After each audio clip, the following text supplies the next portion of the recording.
Hello friends, NPS study centre में आपका स्वागत है। आज हम फिर से एक सेशन को कंटिन्यू करेंगे। जो भी नए कैंडिडेट जुड़े हैं उनको 1 मिनट का समय लेंगे। इसमें अगर बात करिएगा तो हमारे चैनल पर यूथ पब्लिकेशन का जो एलपी सीबीटी 2 के नाम से बुक आया है, एलपी सीबीटी 2 के नाम से, उसी का हम एनालिसिस करवा रहे हैं। और इसमें आपको 3 चैप्टर हम कंप्लीट कर चुके हैं। एक वर्क पावर एनर्जी, दूसरा सेफ्टी एंड हेल्थ और तीसरा हीट एंड टेम्परेचर। इसी के साथ चौथा चैप्टर जो स्टार्ट हुआ है वो इंजीनियरिंग ड्राइंग का हुआ है। तो हम कह सकते हैं कि इंजीनियरिंग ड्राइंग में पहला चैप्टर जो चल रहा है वो कौन सा चल रहा है, तो इंस्ट्रूमेंट चल रहा है। और इंस्ट्रूमेंट भी आज इसका फाइनल हो जाएगा, एक चैप्टर कंप्लीट हो जाएगा इंस्ट्रूमेंट, क्योंकि इसका एक लेक्चर चला गया है और दूसरा लेक्चर आज इसका हम बना रहे हैं। जब इंस्ट्रूमेंट एक चैप्टर आपको समाप्त होगा तो उसी के साथ फिर इंजीनियरिंग ड्राइंग को रोक के फिर हम यहाँ स्टार्ट करेंगे चौथा चैप्टर जो होगा बेसिक साइंस में, वो होगा सिंपल मशीन लीवर का हम न्यूमेरिकल करेंगे जो यूथ पब्लिकेशन में दिया गया है। तो इसी तरीक़ा से दोनों हम कमांड करके चला रहे हैं। इससे आपको फ़ायदा ये होगा कि आप सेट प्रैक्टिस करिएगा तो बेसिक साइंस का भी यहाँ से प्रैक्टिस होगा और इंजीनियरिंग ड्राइंग का भी प्रैक्टिस होगा। जो भी पेपर बनता है वो प्रीवियस के अकॉर्डिंग ही बनता है। तो 2019 में जितना भी प्रश्न दिया गया है वो यूथ पब्लिकेशन में बहुत अच्छे से सजा के दिया गया है। तो बेसिक साइंस में आपको 3 चैप्टर कंप्लीट हो चुका है और आज इंजीनियरिंग ड्राइंग में भी 1 चैप्टर कंप्लीट होगा, क्योंकि इंजीनियरिंग ड्राइंग में कम है, 6 चैप्टर ही मात्र है। जरा में 3 से 4 चैप्टर है जिससे ज़्यादा प्रश्न बनता है। और बेसिक साइंस में आपको 10 से 11 चैप्टर देखने को मिलेगा। उसमें आप ज़्यादा हम प्रायोरिटी इसी को दे रहे हैं क्योंकि इसका सिलेबस भी है अच्छा खासा, 10-11 चैप्टर है। तो हर एक चैप्टर को ही टच करेगा, क्योंकि आपको पता है कि 40 से क्वेश्चन बढ़ के कितना हो गया, 50 हो गया है। तो हर एक चैप्टर को ही क्वेश्चन 3-4 या किसी के वेटेज 4 से 5 या 6 भी हो सकता है। तो इस हिसाब से आपको सेट किया जाएगा। अब इसमें एक नए रूल और अति ऐड किए हैं। इसमें देखिएगा जो भी यूथ पब्लिकेशन का बुक लिए होंगे उनको देखिएगा कि 1 लाइनर भी दिया हुआ है जो पॉइंट ऑफ व्यू से बनाया गया है। तो 1 लाइनर का भी वीडियो आपको अपलोड किया जाएगा, उसको भी ज़रूर देखिएगा, ठीक है। तो 1 लाइनर भी उसी के थ्योरी टाइप पर दिया गया है और इसी के साथ हम जो भी प्रीवियस पेपर है वो भी हम करवा रहे हैं। तो दोनों वीडियो देखिएगा। और साथ में अगर और फास्ट रिवीजन करना चाहते हैं तो प्लेटफार्म का रुकमनी पब्लिकेशन का जो बेसिक साइंस इंजीनियरिंग ड्राइंग का किताब था उसको हम पूरी तरह से इंजीनियरिंग ड्राइंग भी एनालिसिस करवाए हैं और बेसिक साइंस भी करवाए हैं। तो वहाँ से भी आप मैक्सिमम प्रैक्टिस कर सकते हैं। तो चलिए सेशन को स्टार्ट करते हैं। इसमें पिछले में हम 40 क्वेश्चन तक बताए थे। आज 40 से इसका 80 या 82 क्वेश्चन है, उसको हम कंप्लीट करके इस चैप्टर को पूरी तरह से समाप्त करेंगे। आज का प्रश्न में 40 नंबर में बोला गया है कि B2 ड्राइंग बोर्ड का क्या नाम है। तो अगर B2 ड्राइंग बोर्ड का अगर नाम का बात करेगा तो यहाँ पहले लिख लीजिएगा कि होता क्या है। तो अगर B1 का बात करेगा तो एक होता है B0, एक होता है B1, एक होता है B2 और एक होता है B3। इसी तरीक़ा से आगे भी है। B0 का अगर बोलेगा तो B0 जो बनता है वो 1500 बनता है, 1000 बनता है और 1500 1000 हो गया और 25 mm हो गया। उसी तरीक़ा से यहाँ कितना बनता है तो B0 में अगर B1 में बात करेगा तो 1000 हो जाएगा, B0 ये 1500 हो गया, 1000 हो गया, ये 700 हो गया और 700 के बाद यहाँ कितना बनेगा तो 25 mm बनेगा। B2 का अगर बात करेगा तो B2 कितना बन जाएगा तो यहाँ बन जाएगा 700 हो जाएगा, 500 हो जाएगा और यहाँ 15 mm बनेगा। तो ये बताइए कि आपसे B2 पूछा गया है कि तब B2 कितना हो जाएगा, 700, 500 और 15 mm होगा। तो इसका राइट आंसर जो देखने को मिलेगा वो कौन सा मिलेगा तो ऑप्शन नंबर बी, 700, 500 और 15 mm मिलेगा। तो B2 ड्राइंग बोर्ड का आकार कौन सा हो जाएगा तो B2 700, 500 और 15 mm होगा। अगले प्रश्न देखिएगा। अगले प्रश्न में दिया गया है, इसमें बोला गया है कि आप किस परिमाण के ड्राइंग बोर्ड का काम करते हैं। अगर आप किस परिमाण के ड्राइंग बोर्ड पर काम करते हैं तो हम बताए थे कि B2 का जो होता है वो ड्राइंग बोर्ड का हम लोग ज़्यादा लेते हैं। इसमें बोला गया कि ड्राइंग बोर्ड विभिन्न मापों में मिलते हैं, परंतु इंजीनियरिंग ड्राइंग में B2 इम्पीरियल आकार का होता है। इंजीनियरिंग ड्राइंग में B2 होता है जो इम्पीरियल आकार के बोर्ड होता है जो अधिकतर प्रयोग में लाया जाता है। तो इम्पीरियल भी याद रखिएगा कि इम्पीरियल प्रकार का होता है और B2 होता है जो इंजीनियरिंग ड्राइंग में हम लोग ज़्यादा प्रयोग करते हैं। अब इम्पीरियल का मामला अगर समझिएगा तो यहाँ हम लिखा देते हैं। जैसे B0 का अगर बात करेगा, B1 का बात करेगा, B2 का बात करेगा और B3 का करिएगा। तो ये बताइए कि B0 को हम साइज जो लिखा दिए थे, तो साइज को B0 को हम क्या बोलते हैं, तो एंटी क्यूरी बोलते हैं। इसको क्या बोलते हैं, तो एंटी क्यूरल बोलते हैं, एंटी क्यूरल बोलते हैं। B1 का अगर बात करेगा तो इसको डबल एलिफेंट बोलते हैं, डबल एलिफेंट बोलते हैं, डबल एलिफेंट बोलते हैं B1। B2 का अगर बात करेगा तो B2 को हम इम्पीरियल बोलते हैं, इम्पीरियल बोलते हैं। और B3 बोलेगा तो B3 को हम हाफ इम्पीरियल बोलते हैं। इसको हम क्या बोलते हैं, तो हाफ इम्पीरियल बोलते हैं, हाफ इम्पीरियल बोलते हैं, समझिएगा। ये बताइए कि एंटी क्यूरी बोलेगा या एंटी क्यूरी सील्ड बोलेगा, ये भी हो सकता है। तो एंटी क्यूरी सील्ड हो गया, डबल एलिफेंट हो गया, फिर हो गया इम्पीरियल हो गया, और फिर हाफ इम्पीरियल हो गया। तो इस हिसाब से पूछा जाता है, जिसमें देखिएगा कि इम्पीरियल जो दिया गया है, इस इम्पीरियल B2 को सबसे ज़्यादा हम इंजीनियरिंग ड्राइंग में प्रयोग करते हैं। और यही सवाल पूछा भी गया था कि आप किस परिमाण के ड्राइंग बोर्ड को काम करते हैं, तो B2 का प्रयोग करते हैं। अगले प्रश्न में देखिएगा, अगले प्रश्न में कहा गया है कि मुक्त हस्त चित्रण में उपयोग किया जाता है। अगर मुक्त हस्त चित्रण का अगर बात करिएगा तो मुक्त हस्त चित्रण में हम प्रयोग करते हैं, इनमें से कोई नहीं करते हैं। मुक्त हस्त चित्रण का अगर बात करेगा तो उसका कोई फिक्स नहीं होता है, ना उसको हम मिनी ड्राफ्टर के द्वारा बना सकते हैं, नहीं मापनी के द्वारा बना सकते हैं, नहीं चांद के, वो ऑटोमेटिक इस तरीके से अपने हाथ से बना सकते हैं। ये हो गया मुक्त हस्त चित्रण। किसी तरीके से जो फिगर बनाइएगा वो हो गया मुक्त हस्त चित्रण, जो फ्री हैंड के तरह काम करेगा। तो राइट आंसर हो जाएगा ऑप्शन नंबर डी। अगले प्रश्न में देखिएगा 43 में कहा गया है, इसमें बोला गया है कि निम्नलिखित में से कौन सा कथन है जो असत्य है। तो इसमें जो कथन दिया गया है वो सारा असत्य दिया गया है। ऑप्शन नंबर डी इसका राइट आंसर हो जाएगा। इसमें पूरा एक्सप्लेन आप देख लीजिएगा, ये जो 43 का आपको इसमें पता चल जाएगा अगर आप बेसिक आप पढ़े होंगे तो। 44 में देखिएगा, 44 नंबर में कहा गया है कि निम्नलिखित में से कौन सा कथन है जो सत्य है। कथन सत्य आपसे पूछा गया है, तो सत्य देखेंगे ऑप्शन के अनुसार कि कौन सा इसमें कथन है जो सत्य दिया गया है। इसमें देखिएगा, इसमें बोला गया है कि A4 आकार की सीट की जो लंबाई होता है वो A3 आकार की सीट की चौड़ाई होती है। बोला गया है कि A4 आकार की सीट की जो लंबाई होता है वो A3 सीट की चौड़ाई होती है। तो समझिएगा, जैसे ये बताइए कि हम साइज जो बताए थे उस साइज के अनुसार हम बताए थे कि A1 होता है, A2 होता है और A3 का जो साइज होता है उस हिसाब से ये आपको ऑप्शन बनाने में बहुत सुविधाजनक होगा। अगर बात करिएगा A1 का और A2 और A3 का अगर बात करिएगा तो A1, A2 और A3 अगर साइज देगा तो हम बताए थे कि अगर A0 का अगर बात करेगा तो A0 को हम लिखे थे कितना, तो 841 लिखे थे, 841 और 1189 हो गया। ठीक है, उसी तरीक़ा से अगर A1 का अगर बात करेगा तो A1 में हम क्या बताए थे कि इसी का हाफ करिएगा तो 5 दूनी 10 हो गया और 9 दूनी 18 हो गया, 9 दूनी 18 और 4 दूनी 8 हो गया, 594 और 841 हो जाएगा। फिर हाफ करेगा 841 का तो ये बन जाएगा किसका, A2 का, और A2 का कितना हो जाएगा, तो 420 हो जाएगा और 594 हो जाएगा। इसी तरीक़ा से ये बताइए कि A3 का अगर हम बनते हैं तो 594 को आधा करेंगे तो 297 हो जाएगा और यहाँ कितना हो जाएगा, तो 420 हो जाएगा। अब यहीं से समझिएगा, बोला है कि A4 का, अच्छा A4 तक जाना है तो A4 देखिएगा, A4 हो गया। अब ये बताइए, हम बोले थे क्या चाहिए कि 420 हो गया, तो 420 को हम क्या करना है, तो आधा करना है, तो ये हो जाएगा 210 और ये बताइए ये आ जाएगा 297। अब यहाँ बोला गया है कि A4 के सीट की लंबाई, तो ये बताइए कि A4 सीट की लंबाई, ये हो गया लंबाई और ये हो गया चौड़ाई। तो A4 सीट की लंबाई कितना है, तो 297 है, 297 है। और A3 आकार की सीट की चौड़ाई कितना है, तो A3 सीट की चौड़ाई कितना है, तो 297, दोनों बराबर होता है। तो ये सही दिया गया है कि दोनों बराबर होता है। फिर बोला कि A1 आकार की सीट की लंबाई P हो तो इसकी चौड़ाई √2P होगा, तो ये भी सही दिया गया है। जो रेशियो हम आप बताए थे कि 1:√2 होता है, उसी हिसाब से यहाँ सेट किया गया है। अगले में बोला गया है कि 2A0 आकार की सीट का क्षेत्रफल 2 मीटर स्क्वायर होता है। तो हम बताए थे कि A0 का क्षेत्रफल अगर बोलेगा तो 1 मीटर स्क्वायर होता है। तो ये बताइए, इसी में 2 से अगर गुना कर दिया जाएगा कि 2 का कितना हो जाएगा, तो इसी का कितना हो जाएगा, तो 2 मीटर स्क्वायर हो जाएगा। तो इसमें राइट आंसर जो देखने को मिलेगा कौन सा होता है, ऑप्शन नंबर डी होगा। अगले प्रश्न देखिएगा,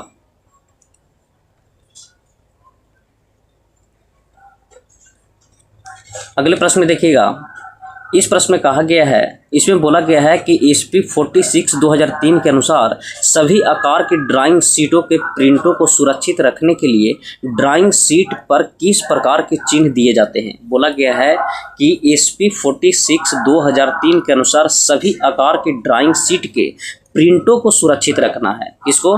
तो प्रिंटों को सुरक्षित रखने के लिए ड्राइंग शीट पर किस प्रकार के चिन्ह का प्रयोग करते हैं। तो बॉर्डर लाइन का प्रयोग करते हैं, फोल्डिंग का प्रयोग करते हैं। किसका? तो फोल्डिंग चिन्ह का प्रयोग करते हैं। तो फोल्डिंग चिन्ह का प्रयोग करते हैं प्रिंटों को सुरक्षित रखने के लिए। अब यहाँ समझिएगा, एक बार जो पूछा जाता है कि बताइए कि ड्राइंग बोर्ड को हम जो मोड़ते हैं या फोल्डिंग करते हैं तो उसको फोल्डिंग से सुरक्षित रखने के लिए बॉर्डर लाइन चिन्ह दिया जाता है, क्योंकि बॉर्डर लाइन से क्या होता है कि जब उसको कर्व करेगा या फोल्डिंग करेगा तो सुरक्षित रहेगा। अब यहाँ प्रश्न में बोला गया कि प्रिंटों को सुरक्षित रखने के लिए ड्राइंग शीट पर किस प्रकार के चिन्ह किया जाता है। तो फोल्डिंग चिन्ह का किया जाता है। अगले प्रश्न देखिएगा, अगले पे कहा गया है, इसमें बोला गया है कि एक ड्राइंग शीट की परिष्कृत आकार किस लाइन के द्वारा दिया जाता है। बोला गया है कि एक ड्राइंग शीट की परिष्कृत का जो ट्रिमेड साइज किस लाइन के द्वारा दिया जाता है। तो मार्जिन लाइन के द्वारा दिया जाता है। मार्जिन लाइन के द्वारा दिया जाता है। जैसे ये बताइए कि ये अगर हम ड्राइंग शीट अगर हम बनाते हैं, ये ड्राइंग शीट हो गया, तो ये जो ड्राइंग शीट के बाद जस्ट जो ये लाइन जो हम खींचते हैं इसी को हम क्या बोलते हैं। तो मार्जिन लाइन बोलते हैं। ये हो गया मार्जिन लाइन हो गया। और इसके अंदर वाला जो खींचते हैं ये हो गया बॉर्डर लाइन हो गया। ये वाला क्या हो गया? बॉर्डर लाइन हो गया। और बीच वाला जो ये खींचते हैं क्या होता है? मार्जिन लाइन होता है। तो राइट आंसर हो जाएगा ऑप्शन नंबर सी। अगले प्रश्न देखिएगा, अगले प्रश्न में कहा गया है, इसमें बोला गया है कि समान त्रिकोण के सिद्धांत पर निम्न पैमानों का नाम बताइए। बोला गया है कि समान त्रिकोण के सिद्धांत पर निम्न पैमाना का नाम बताना है कि निम्न पैमाना कौन सा है। तो समान त्रिकोण के सिद्धांत पर निम्न पैमाना को हम विकर्ण पैमाना कहते हैं, डायगोनल पैमाना कहते हैं। तो राइट आंसर हो जाएगा ऑप्शन नंबर डी कि विकर्ण पैमाना कहलाता है समान त्रिकोण सिद्धांत के निम्न पैमाना पर। अगले प्रश्न देखिएगा, यहाँ थोड़ा इसका एक्सप्लेन भी देख लीजिएगा, ये थोड़ा नया क्वेश्चन देखने को मिल रहा है। इसमें बोला गया है कि विकर्ण पैमाना समान त्रिकोण के सिद्धांतों पर होता है और विकर्ण पैमाने में एक साथ 3 दूरियां प्रदर्शित किया जाता है। ये याद रखिएगा कि विकर्ण पैमाने के साथ एक साथ कितनी दूरियां तय किया जाता है। तो एक साथ 3 दूरियां को प्रदर्शित किया जाता है। आपसे सीधा प्रश्न बन सकता है कि बताइए कि एक साथ 3 दूरियां प्रदर्शित किसके द्वारा किया जाता है। तो विकर्ण पैमाने के द्वारा किया जाता है। अगले प्रश्न देखिएगा, अगले प्रश्न में कहा गया है, इस प्रश्न में बोला गया है कि एक ड्राइंग बोर्ड कई आकार के होते हैं तो D0 नामित ड्राइंग बोर्ड का साइज क्या होगा।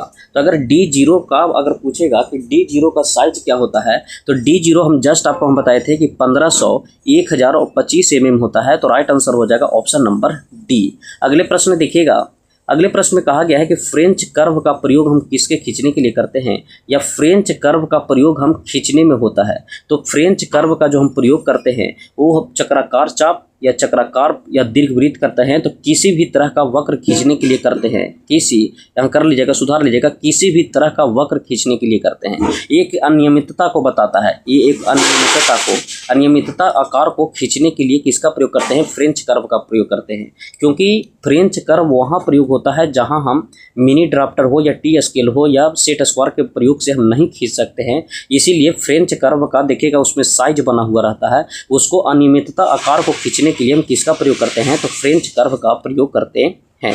अगले प्रश्न देखिएगा, अगले प्रश्न में कहा गया है 50 नंबर में, इसमें बोला गया है कि भारतीय मानक संस्थान के अनुसार इंजीनियरिंग स्केल का प्रकार क्या होता है। तो भारतीय मानक संस्थान के अनुसार इंजीनियरिंग स्केल का अगर बात करिएगा तो फुल स्केल भी होता है, निम्न स्केल भी होता है और उच्च स्केल भी होता है। यहाँ हम आपको बताए भी थे कि पैमाना अगर बात करेगा स्केल का तो 3 प्रकार का होता है। फुल स्केल अगर बोलेगा तो 1:1 में होता है फुल स्केल। उच्च स्केल अगर बोलेगा तो ये बताइए कि उच्च स्केल को हम क्या लिखेंगे? तो 1:1 लिखेंगे। और निम्न स्केल का अगर बोलेगा तो निम्न स्केल को हम 1:1 लिखेंगे। यहाँ समझने का प्रयास करिएगा। अब फुल स्केल का मतलब ये होता है कि जिस आकार में, जैसे मध्यम साइज की कोई भी वस्तु को अगर ड्राइंग बनाना है तो उसी आकार को ड्राइंग बना दिया जाता है, वो हो गया फुल स्केल। अगर निम्न स्केल का बात करेगा, रिड्यूसिंग स्केल का बात करेगा, तो कोई बड़े साइज की वस्तु को अगर छोटे फिगर के साथ बनाना, जैसे बड़े बड़े कंस्ट्रक्शन में जो काम होता है, पुल हो गया, फिर और कोई बड़े वस्तु को को अगर छोटे में बनाना है तो उसको हम रिड्यूसिंग करते हैं। उच्च स्केल का मतलब ये होता है कि जैसे घड़ी का पुर्जा हो गया, देखिएगा घड़ी के पुर्जा जो होता है बहुत छोटा उसमें लगा होता है, तो घड़ी के पुर्जा को हमको बड़े आकार में दिखाना है ड्राइंग पेपर पर, तो वहाँ हम क्या करेंगे, उच्च स्केल का प्रयोग करेंगे, इनलार्जिंग का प्रयोग करेंगे। तो इनलार्जिंग का रेशियो पूछता है कि 1:1 होता है इनलार्जिंग का, फुल स्केल का बोलेगा तो 1:1 होता है, और बोलेगा कि निम्न स्केल का क्या होता है तो 1:X होता है। तो इसका राइट आंसर हो जाएगा ऑप्शन नंबर डी। अगले प्रश्न देखिएगा, इस प्रश्न में कहा गया है, इसमें बोला गया है कि IS विशिष्टता के 6 विभिन्न प्रकार के कटे हुए रेखा चित्र पत्र उपलब्ध होता है, तो A4 शीट की माप क्या होता है। तो हम A4 शीट की माप भी आपको हम बता दिए थे कि A0 से उठाइएगा और A4 तक बना सकते हैं, उसको रटने की कोई ज़रूरत नहीं है, जिस हिसाब से आपको हम बताएं उस हिसाब से आप A4 तक बना सकते हैं। तो A4 के साइज अगर बात करेगा तो कितना हो जाता है, तो 210 मिमी होता है, 397 होता है जो चौड़ाई होता है। ये हो गया लंबाई और ये हो गया चौड़ाई हो गया, तो राइट आंसर हो जाएगा ऑप्शन नंबर डी। अगले प्रश्न देखिएगा, इस प्रश्न में कहा गया है, देखिएगा ड्राइंग में बहुउद्देशीय ड्राइंग मशीन का क्या नाम है। ड्राइंग में बहुउद्देशीय का अगर बात करेगा कि ड्राइंग में बहुउद्देशीय ड्राइंग का क्या नाम है, तो बहुउद्देशीय ड्राइंग मशीन का नाम हम ड्राफ्टिंग मशीन बोलते हैं। इसको क्या बोलते हैं, तो ड्राफ्टिंग मशीन के नाम से जाना जाता है। तो ड्राफ्टिंग मशीन यह कम से कम समय में ड्राइंग तैयार करने के सबसे उपयोगी उपकरण है, और व्यावसायिक रूप से ड्राइंग बनाने वाले ड्राफ्टमैन प्राय इस मशीन का प्रयोग करते हैं, और इसकी सहायता से बहुउद्देशीय ड्राइंग जैसे आड़ी, तिरछी या खड़ी या एवं वक्र किसी भी आकार को अगर बनाना है तो हम ड्राफ्टिंग मशीन का प्रयोग करते हैं, और उसी को हम क्या बोलते हैं, तो बहुउद्देशीय ड्राइंग मशीन बोलते हैं। तो बहुउद्देशीय ड्राइंग मशीन का नाम अगर पूछेगा कि बताइए कि ड्राइंग में बहुउद्देशीय ड्राइंग मशीन का क्या नाम होता है, तो ड्राफ्टिंग मशीन उसको बोलते हैं, ड्राफ्टिंग मशीन बोलते हैं। अगले प्रश्न देखिएगा, अगले प्रश्न में कहा गया है कि किस ड्राइंग शीट की सतह का क्षेत्रफल 1 वर्ग मीटर होता है। तो आपको हम बताए थे कि अगर क्षेत्रफल बोलेगा कि 1 वर्ग मीटर किसका होता है, तो 1 वर्ग मीटर होता है A0 का, लेकिन सारा को हम बताए थे कि A0 बोले, A1 बोले या A2 बोले या A3 बोलेगा। तो A0 का अगर बोलेगा तो इसका होता है 1 मीटर स्क्वायर कर लीजिए, या 100 सेंटीमीटर के होल स्क्वायर कर लीजिए। उसी तरीक़ा से अगर A1 का बोलेगा तो A1 का क्या करना है, तो 2 से डिवाइड कर देना है, तो 1/2 मीटर स्क्वायर हो जाएगा। A2 का बोलेगा तो 1/4 मीटर स्क्वायर हो जाएगा, और बताइए A3 का बोलेगा तो 1/8 मीटर स्क्वायर हो जाएगा। तो आपसे पूछा गया था कि A0 का बताना है, तो A0 का क्या हो जाएगा, तो 1 मीटर स्क्वायर हो जाएगा। तो राइट आंसर हो जाएगा ऑप्शन नंबर ए। अगले प्रश्न देखिएगा, अच्छा ये आया है कहाँ से, जो आप ड्राइंग शीट का आकार जो पढ़े थे वहीं से आया है, अप्रॉक्स लिया जाता है वैल्यू। देखिएगा A0 ड्राइंग शीट की अगर माप करेगा तो आपको पता है कि 841 और 1189 mm स्क्वायर होता है। अब ये 841 और दोनों को मल्टीपल जब करते हैं तो आपको मिलेगा मीटर स्क्वायर में कितना, तो ये जो दिया गया वैल्यू है वो मीटर स्क्वायर में आ गया, और इसी मीटर स्क्वायर को एक अप्रॉक्स वैल्यू में कितना हम लिख सकते हैं, तो 1 मीटर स्क्वायर लिख सकते हैं। तो राइट आंसर देखने को मिलता है कि A0 का कितना होता है, तो 1 मीटर स्क्वायर होता है इसका क्षेत्रफल।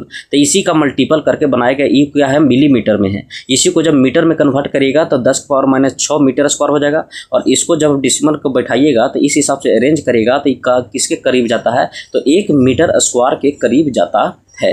अगले प्रश्न देखिएगा, अच्छा यहाँ ये भी देख सकते हैं कि बोला गया है कि A0 ड्राइंग शीट की सतह का जो क्षेत्रफल होता है वो 1 वर्ग मीटर होता है, 1 वर्ग मीटर होता है। अगले प्रश्न में कहा गया है, इस प्रश्न में देखिएगा, इस प्रश्न में बोला गया है कि मापनी में 2:1 किस प्रकार की मापनी होता है। तो जस्ट आपको हम बताए थे कि जिस हिसाब से हम बताए थे कि देखिएगा पूर्ण आकार अगर बोलेगा तो जैसे पूर्ण मापनी के लिए हम क्या बताए थे, 1:1 बताए थे। उसी तरीके से लघुकरण का बताए थे, रिड्यूसिंग का बताए थे, जो हम बताए थे 1:x बताए थे, 1:x बताए थे। वृद्धि कारक का मतलब होता है इनलार्जिंग, और इसको हम क्या बताए थे, x:1 बताए थे। अब ये बताइए कि 1 तो यहाँ फिक्स हो गया, ठीक है, ये 2 आया है, 2 किसके पर आएगा, तो 2 आ गया, तो 2:1 किसको देखने को मिलता है, तो वृद्धि कारक में देखने को मिलता है। तो राइट आंसर हो जाएगा ऑप्शन नंबर सी। लघुकरण का बोलेगा तो 1:x में देखने को मिलेगा, और लघुकरण का मतलब होता है कि बड़ी वस्तु को छोटे आकार में ड्राइंग शीट पर बनाना। पूर्ण मापन का बारे में भी हम बताए थे कि मध्यम वर्ग के जो भी वस्तु रहता है उसको उसी शेप में अगर बना दिया जाता है तो उसको हम पूर्ण मापनी बोलते हैं। तो इसका राइट आंसर हो जाएगा ऑप्शन नंबर सी। अगले प्रश्न देखिएगा, इस प्रश्न में 54 हो गया। 55 में देखिएगा,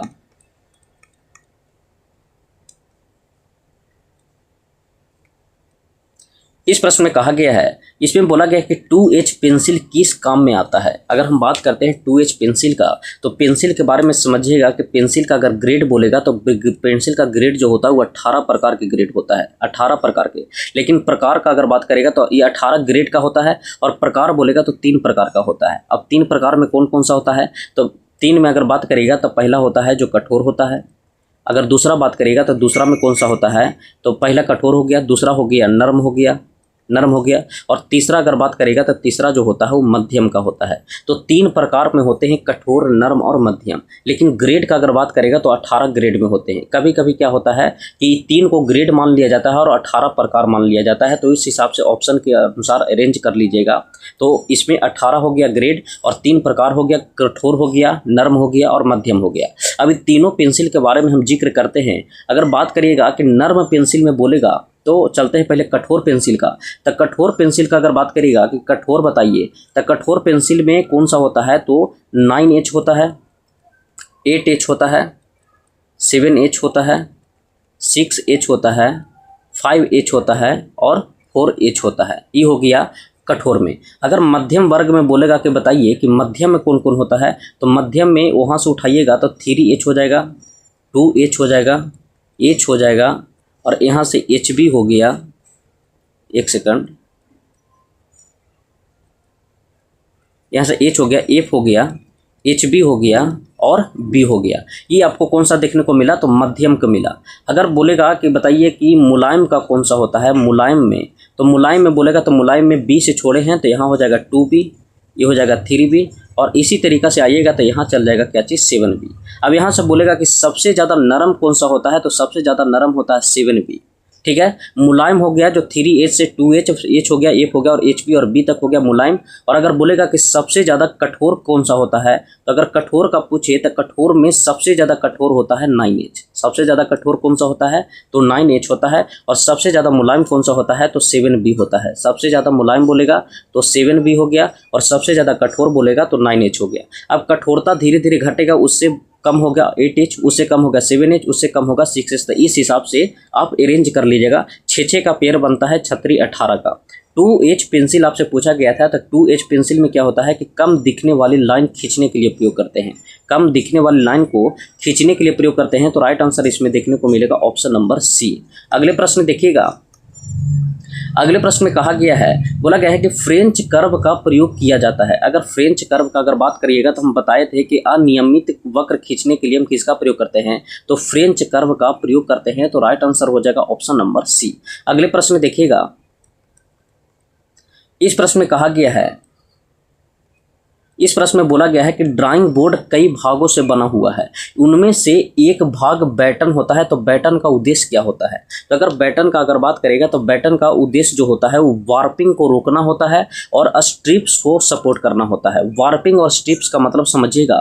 जैसे ये बताइए कि हम अगर ड्राइंग बोर्ड अगर इस तरीक़ा से बनाते हैं, तो देखिएगा ड्राइंग बोर्ड पर ये जो इस तरीक़ा से स्ट्रिप्स जो लगा रहता है, ये हो गया स्ट्रिप्स। ठीक है, और ये देखिएगा कि दो साइड में हम बनाते हैं क्या चीज़, बैटन बनाते हैं। ठीक है, समझाने का प्रयास कर रहे हैं, थोड़ा फिगर भी टेढ़ा हो जाता, कोई दिक्कत ना है, समझिएगा। इसमें बोला गया है ये हम जो बनाए हैं वो क्या बनाए हैं, तो बैटन बनाए हैं, और ये जो लगाया गया वो क्या लगाया गया, स्ट्रिप्स लगाया गया है। अब इसको होता है कि वार्पिंग रोकने का। वार्पिंग रोकने का मतलब ये होता है कि उसको मतलब छितिर बितिर से रोकना, छितिर बितिर से रोकने का काम करता है वार्पिंग, और स्ट्रिप्स को सपोर्ट करता है। देखिए स्ट्रिप्स को सपोर्ट करता है कौन सा, तो बैटन। ये हो गया बैटन हो गया, या बॉटम भी बोलते हैं, तो बैटन हो गया। तो इसका राइट आंसर हो जाएगा ऑप्शन नंबर D। अगले प्रश्न में देखिएगा। अगले प्रश्न में कहा गया है, इसमें बोला गया है कि ड्राइंग पेपर पर क्षैतिज समांतर लाइन बनाने के लिए T² का कौन सा भाग प्रयोग किया जाता है। बोला गया है कि ड्राइंग पेपर पर क्षैतिज समांतर लाइन बनाने के लिए T² का कौन सा भाग प्रयोग करते हैं। तो हम T² के बारे में पहले हम जिक्र करते हैं कि जिसे देखिएगा ये हो गया T²। अगर बात करेगा तो ये क्या हो गया, तो T² हो गया। अब ये बताइए कि इसको हम क्या बोलते हैं, तो इसको हम हेड बोलते हैं, हेड बोलते हैं या स्टॉक बोलते हैं, दोनों याद रखेगा, हेड या स्टॉक। ये जो बनाया गया है इसको हम पूरा ब्लेड बोलते हैं। इसको क्या बोलते हैं, तो ब्लेड बोलते हैं। और यहाँ से देखिएगा कि ब्लेड और स्टॉक के बीच या हेड के बीच कितना डिग्री का कोण बनता है, तो 90 डिग्री का कोण बनता है। अब इसमें बोला कि समांतर लाइन खींचने के लिए टी स्क्वायर का कौन सा भाग प्रयोग करते हैं, तो ये जो देखिएगा इसका हम प्रयोग करते हैं और इसी को हम वर्किंग एज बोलते हैं। क्या बोलते हैं, तो वर्किंग एज बोलते हैं, तो इसी का हम प्रयोग करते हैं। तो इसका राइट आंसर हो जाएगा ऑप्शन नंबर बी। अगर वर्किंग एज नहीं रहता तो सीधे ब्लेड आप आंसर लगा सकते हैं, लेकिन वर्किंग एज दे दिया है तो ये वर्किंग एज का प्रयोग किया जाता है, जो किनारे वाला भाग होता है। तो राइट आंसर हो जाएगा ऑप्शन नंबर बी। अगले प्रश्न देखिएगा, अगले प्रश्न में कहा गया है, ये जो फिगर दिया गया है, बोला गया है कि इंजीनियरिंग उपकरण में बॉक्स में बहुत से उपकरण होते हैं, जिसमें ये एक फिगर दिया गया है, ये उपकरण का नाम बताना है। तो ये होता है जो बड़ी प्रकार होता है, ये क्या होता है, तो बड़ी प्रकार का होता है। तो राइट आंसर हो जाएगा ऑप्शन नंबर ए। अगले प्रश्न देखिएगा, अगले प्रश्न में कहा गया है कि स्केच बुक का प्रयोग किस लिए किया जाता है। तो अगर हम स्केच बुक का बात करते हैं कि स्केच बुक का प्रयोग हम किस लिए करते हैं, तो ट्रेसिंग करने के लिए स्केच बुक का प्रयोग किया जाता है। ट्रेसिंग करने के लिए हम स्केच बुक का प्रयोग करते हैं। तो बोलेगा कि स्केच बुक का प्रयोग हम ट्रेसिंग करने के लिए किया जाता है। तो राइट आंसर हो जाएगा ऑप्शन नंबर ए। अगले प्रश्न देखिएगा,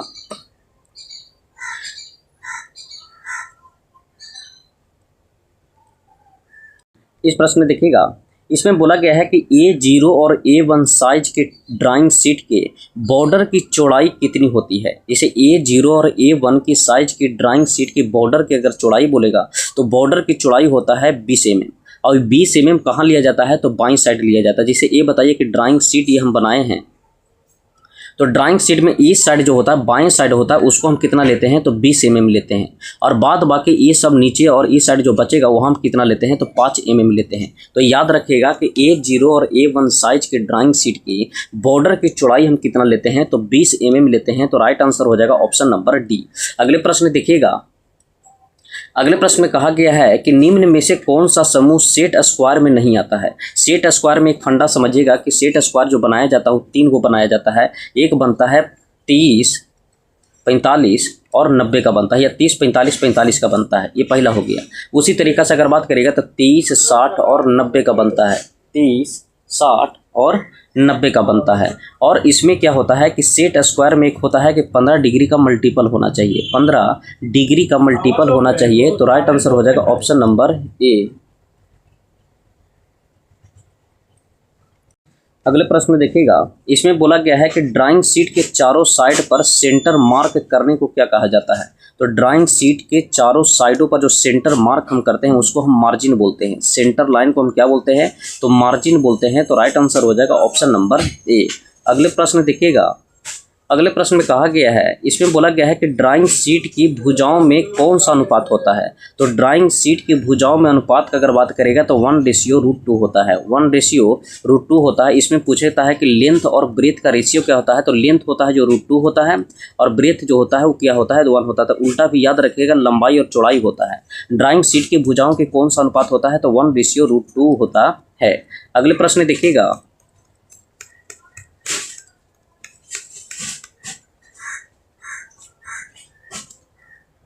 इस प्रश्न में कहा गया है कि एक ब्रीथ मास्टर पर कितने डिग्री का कोण मापा जाता है। तो ब्रीथ मास्टर पर 0 डिग्री से 360 डिग्री मापा जाता है।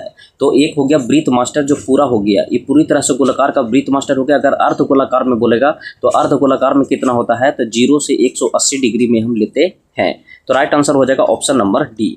अगले प्रश्न में कहा गया है, इस पे बोला गया है कि एक ड्राइंग शीट के आकारों की श्रृंखला क्रमिक संयोग को दोहरीकरण से प्राप्त होती है। तो इनकी लंबाई और चौड़ाई का अनुपात क्या होगा।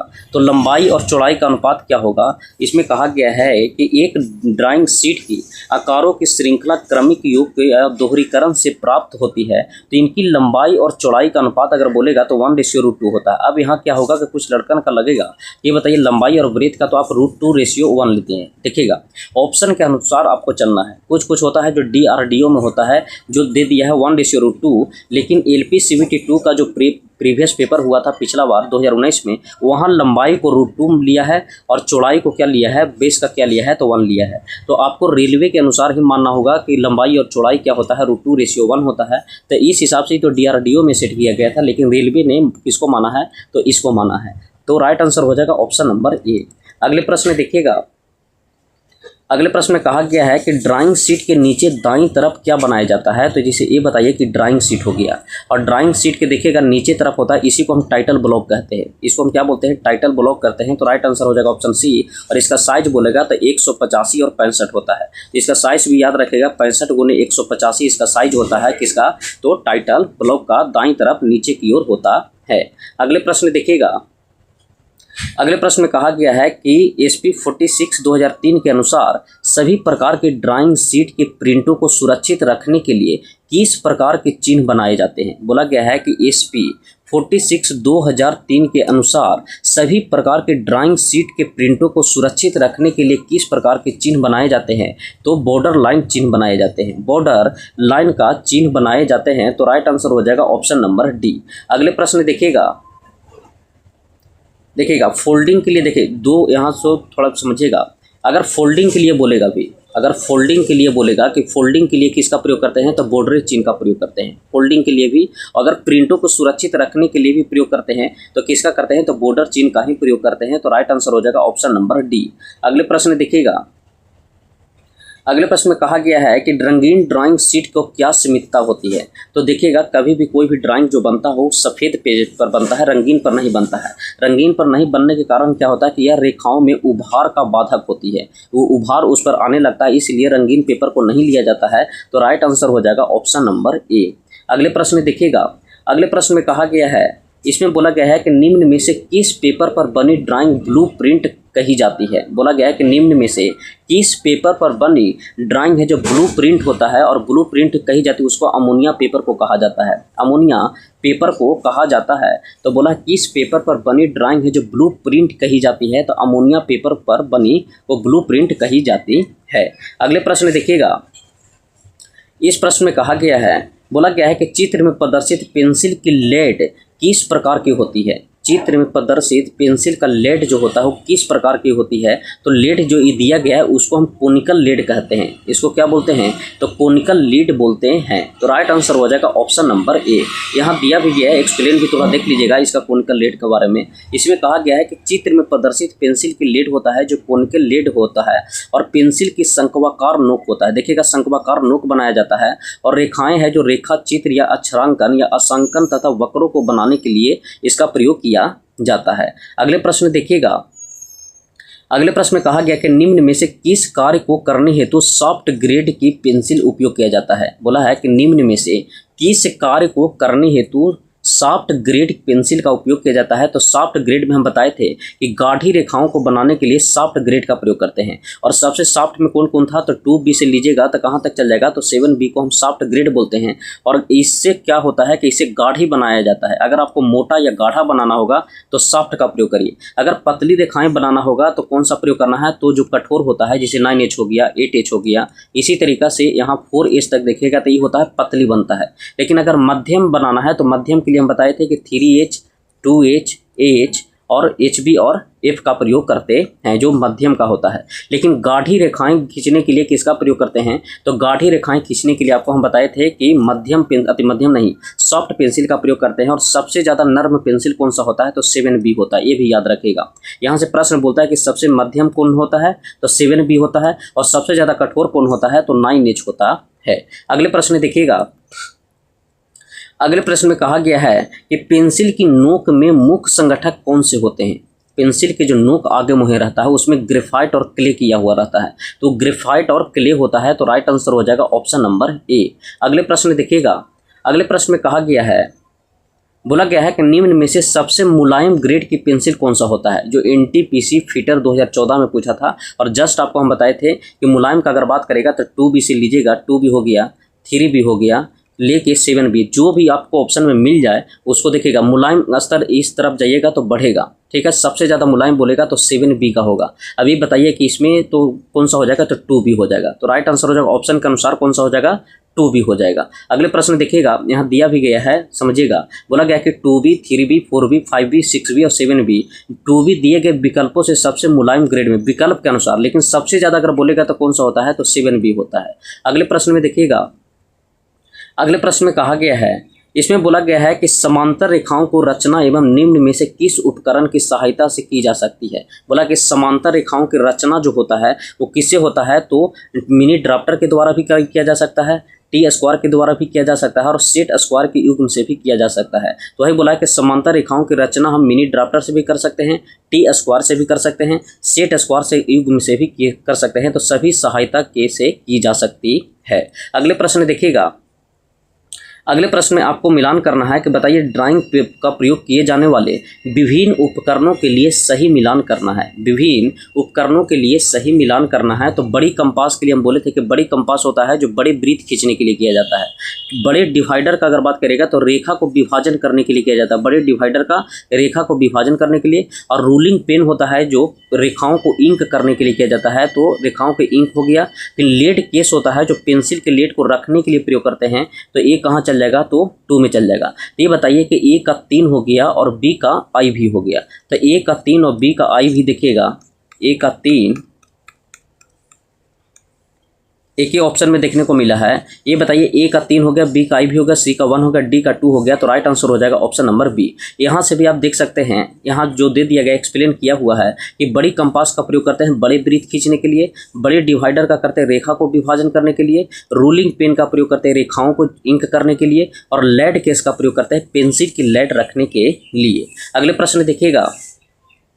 अगले प्रश्न में कहा गया है, इसमें बोला गया है कि उस उपकरण का नाम बताइए जिसे छोटी दूरियां को मार्किंग और विभाजन करने के लिए प्रयोग किया जाता है। तो हम बताए थे कि छोटी दूरियां और मार्किंग को विभाजन जो करते हैं वो किसको प्रयोग करते हैं, तो छोटी कंपास का प्रयोग करते हैं। ठीक है, छोटी कंपास का। बड़े वृत्त बनाना होगा तो बड़े कंपास का प्रयोग करते हैं। लेकिन बोला है छोटी दूरियां और मार्किंग में विभाजन करने के लिए किसका प्रयोग करते हैं, तो छोटी कंपास का प्रयोग करते हैं। अगले प्रश्न देखिएगा।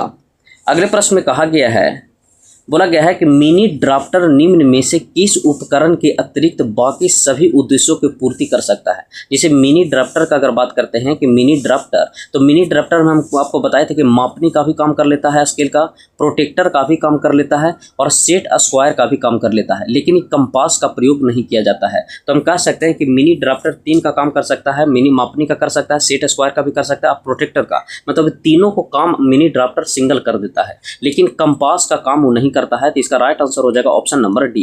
यहाँ एक्सप्लेन भी दिया गया है कि मिनी ड्राफ्टर है के द्वारा टी स्क्वायर के भी काम कर देता है, सेट स्क्वायर का भी काम कर देता है, चांदे के भी कर देता है जिसको प्रोटेक्टर कहते हैं, और स्केल के चारों उपकरणों का कार्य किया जा सकता है सिवाय किसके, कंपास को छोड़कर। कंपास को छोड़कर इस सारा को सिंगल ही काम कर दिया जा सकता है। इसी तरीके से 79 का प्रश्न देखिएगा।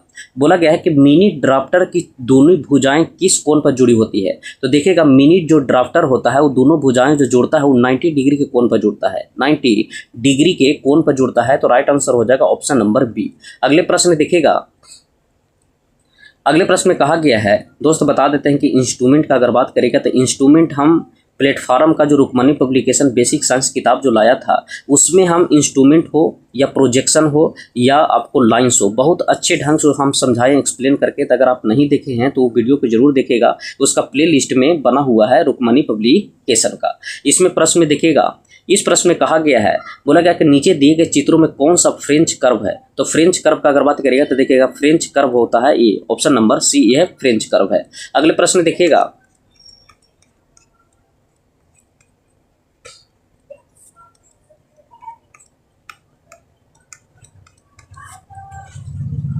इसमें देखिएगा, इसमें कहा गया है, बोला गया है कि प्रोटेक्टर का प्रयोग नापने में होता है। अगर प्रोटेक्टर का बात करेगा तो हम बोले थे कि डिग्री को मापने के लिए हम प्रोटेक्टर का प्रयोग करते हैं। डिग्री को मापने के लिए किसका प्रयोग करते हैं, तो प्रोटेक्टर का प्रयोग करते हैं डिग्री को मापने के लिए। डिग्री को मापने के लिए प्रोटेक्टर का प्रयोग करते हैं, तो प्रोटेक्टर का प्रयोग हम डिग्री को मापने के लिए करते हैं। तो राइट आंसर हो जाएगा ऑप्शन नंबर ए। अगले प्रश्न देखिएगा। अगले प्रश्न में कहा गया है, इसमें बोला गया है कि सेट स्क्वायर और टी स्क्वायर की सहायता से अतिरिक्त अन्य सीधी रेखाएं खींचने के प्रयोग किया जाता है। बोला है कि सेट स्क्वायर और टी स्क्वायर दोनों की सहायता लेना है। अब देखिएगा दोनों की सहायता लेने के लिए आपको क्षैतिज रेखाएं का प्रयोग किया मतलब नहीं होगा, जैसे देखिएगा टी स्क्वायर अगर सिंगल आएगा, जैसे हम टी स्क्वायर बनाती है, तो ये बताइए टी स्क्वायर अगर सिंगल से आप क्षैतिज बना सकते हैं, लेकिन अगर सेट स्क्वायर और टी स्क्वायर का दोनों का अगर प्रयोग आप करना चाहते हैं तो दोनों का प्रयोग करके आप वक्र रेखा भी बना सकते हैं, तिरछी रेखा भी बना सकते हैं, लेकिन क्षैतिज रेखा दोनों का प्रयोग करके नहीं बनाया जा सकता है। क्यों नहीं बनाया जा सकता आपको हम समझाते हैं। जैसे ये बताइए टी स्क्वायर जो हम बनाए हुए हैं, अगर यहाँ बात करते हैं समझिएगा, जैसे ये बताइए कि हम टी स्क्वायर इस हिसाब से लेंगे, जैसे ये बताइए कि ये टी स्क्वायर हो गया, थोड़ा समझिएगा, ये बताइए ये टी स्क्वायर लिए।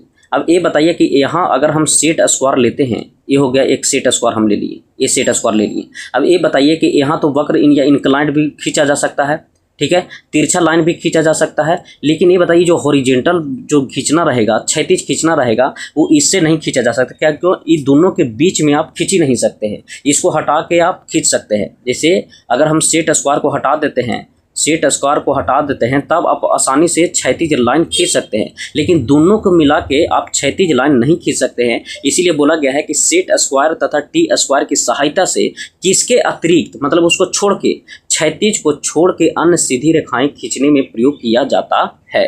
तो राइट आंसर हो जाएगा ऑप्शन नंबर बी। अगले प्रश्न में देखिएगा, अगले प्रश्न में कहा गया है, इस प्रश्न में बोला गया है कि ड्राइंग बोर्ड विभिन्न भागों से मिलकर बना होता है, जिनमें से एक बैटन होता है, तो बैटन का उद्देश्य क्या होता है। बोला है कि ड्राइंग बोर्ड है जो विभिन्न भागों से मिलकर बना होता है, तो बैटन का हम बताए थे कि बैटन का जो होता है वो पट्टियों को विकृत होने से रोकता है, पट्टियों को विकृत होने से, या वर्पिंग पीछे भी हम बताए थे कि वर्पिंग का मतलब क्या होता है कि पट्टियों को विकृत होने से या बिखरने से रोकता है। जैसे ये बताइए ये ड्राइंग बोर्ड हो गया, और ड्राइंग बोर्ड में हम बताए थे कि ये हो गया स्ट्रिप्स हो गया, ये क्या है स्ट्रिप्स है, और ये बताइए कि ये दो साइड रहता है जो क्या लगा होता है, बैटन लगा होता है, ये बैटन हो गया। ये बैटन का उद्देश्य क्या होता है, तो ड्राइंग बोर्ड पर जो मिलकर बना होता है, जिनमें बैटन का उद्देश्य क्या होता है, तो विकृति या बिखरने से रोकता है, तो पट्टियों को विकृत होने से रोकता है। तो राइट आंसर हो जाएगा ऑप्शन नंबर सी। अगले प्रश्न देखिएगा, देखिए प्रश्न यहीं तक था।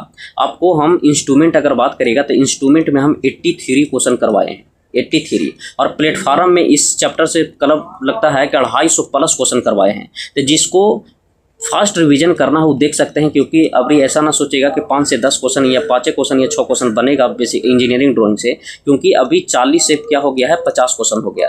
तो आपको कम से कम तो 10 से 12 से 15 क्वेश्चन के रेंज में आपको इंजीनियरिंग ड्राइंग से मिलेगा ही मिलेगा। तो अगर आप फास्ट रिवीजन करना चाहते हैं तो इसका प्ले लिस्ट बना हुआ है, वहाँ से आप फास्ट रिवीजन कर सकते हैं, ठीक है। तो ये सेशन अगर आपको पसंद आया है तो लाइक, सब्सक्राइब और कमेंट में जरूर राय दीजिएगा। और एक प्लानिंग और सेट कर रहे थे, उसका वीडियो हम छोटा आपको बना देंगे कि इसका मैक्सिमम से मैक्सिमम प्रैक्टिस किस तरीक़ा से किया जा सकता है, जो दिया गया है यूथ पब्लिकेशन का। उसमें एक और हम थोड़ा ला रहे हैं, क्योंकि 1 मंथ का टाइम मिल गया है। अब 1 मंथ में हम सोच रहे हैं कि जो यूथ पब्लिकेशन का थ्योरी दिया है, वो थ्योरी पार्ट हम एक क्लास में पूरी तरह से हम समझा दें, और उसके बाद थ्योरी से जो भी प्रीवियस पेपर बना है वो दोनों को हम करवा दें। क्या होगा कि इसको बनाने में मानते हैं 2 वीडियो जाएगा, तो 1 से 2 वीडियो यहाँ भी जाएगा, तो 4 वीडियो एक में जाएगा। तो 4 वीडियो जाएगा तो मान लीजिए कि 1 मंथ तो आपको पूरी तरह से मिल भी जाएगा, ठीक है। तो सब में इतना नहीं लगेगा, कोई छोटा भी चैप्टर है उसमें कम लगेगा। तो इस हिसाब से हम आगे जो सिंपल मशीन और लीवर है उसका हम प्लानिंग कर रहे हैं। आपको अगर इस हिसाब से चाहिए कि ना सर पहले थ्योरी करवा दीजिए इसका यूथ पब्लिकेशन का, और उसके बाद यूथ पब्लिकेशन का ही प्रीवियस पेपर करवा दीजिए, ये दोनों करवा देंगे साथ में। तो अगर आपको इस तरीक़ा से वीडियो अगर चाहिए तो कमेंट में ज़रूर राय दीजिएगा। अगर आपको सिर्फ प्रीवियस ही चाहिए कि नहीं सर सिर्फ हमको प्रीवियस ही दीजिए, तो प्रीवियस के लिए ही भी कमेंट कर सकते हैं कि ओनली प्रीवियस चलाइए। तो उस हिसाब से भी जैसे चल रहा है उसी तरीक़ा से कंटिन्यू सेशन आते रहेगा। तो चलिए ये सेशन अगर पसंद आया तो लाइक, सब्सक्राइब और कमेंट में जरूर राय दीजिएगा। ये सेशन को देखने के लिए धन्यवाद।